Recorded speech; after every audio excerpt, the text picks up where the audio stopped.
chike matayo kanise mapacho ka nyalo ng'eyo ni en achiel kuom weche bende koro kelo dang'ni mar paro nyako tenre gi kit lamo moro makoch madhi mbele gwenge mag Shakahola e kaunti ma Kilifi kama bende oganda osebed ka imiyo puonj ma ok kare gi wito ngimagi konyisi kanyo ni gitwe nyaka githo e kabang'e gibiro romo gi jawar e yo makare.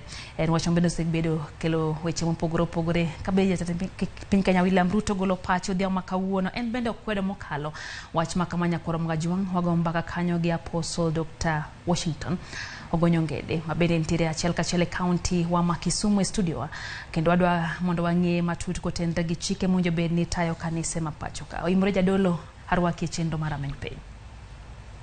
Oimore ahinya nyamera. Kosamosi ni opak ruoth. Amosi ni opak ruoth jadolo. Opak Yesu, opak ruoth ahinya. Machiegni ro kamano kuom goyo kodwa mbaka kapok wang'iyo wechego ma bende tayo chenro mag kanisni kata mana chike matayo kanisni miwa pachi kotenre gi wach mar Shakahola.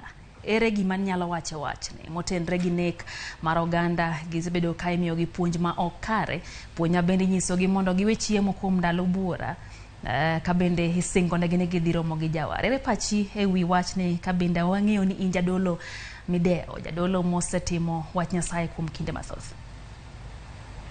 Mokwongo ka thuolo makende mondo atim mos ne joka Shakahola gi gweng'no te kuom gik motimore e diere.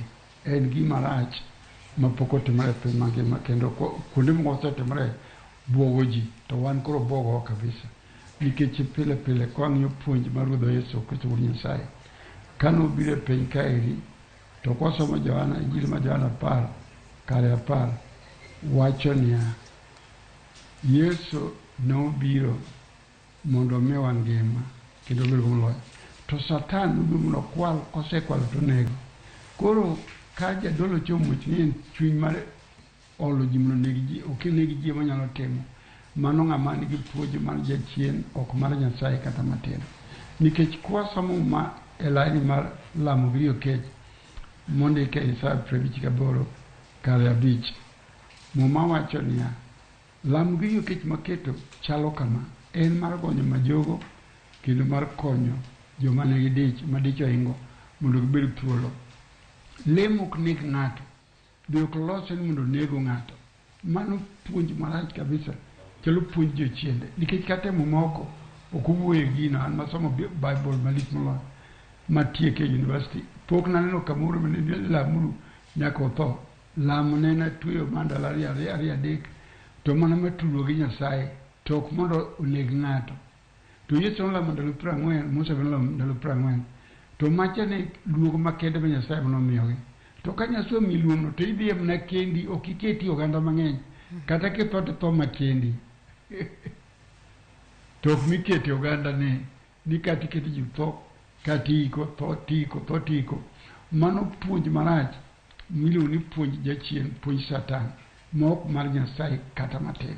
Kendo kaka jadolo ma Nyasaye kendo ka ng'ama ong'eyo wach Nyasaye madimba kendo kaka chairman ma Nyanza Council of Church Leaders adieri adagi gino kabisa kendo adagi nyocha wuoye pod awuoye kamano nikikosomo tije ote 10 nyaka 5 tichako ichiko 38 wacho ni ng'at nitie jaduong' ni Cornelio ne en jatend lweny to Cornelio ne lamo Nyasaye sochiko kuwuoyo kod Jehova Nyasaye to lemone nochopo e nyim Nyasaye to ka lemone ochopo e nyim Nyasaye to Josoko ne Cornelio kawo jogi yor ng'ato Jopa nitie ng'ato ni Simon Peter obedo wendo mar Simon ma janyong' piende e dho nam en ema dhi oome obiro yalo wach Nyasaye obiro konyo gi odi te.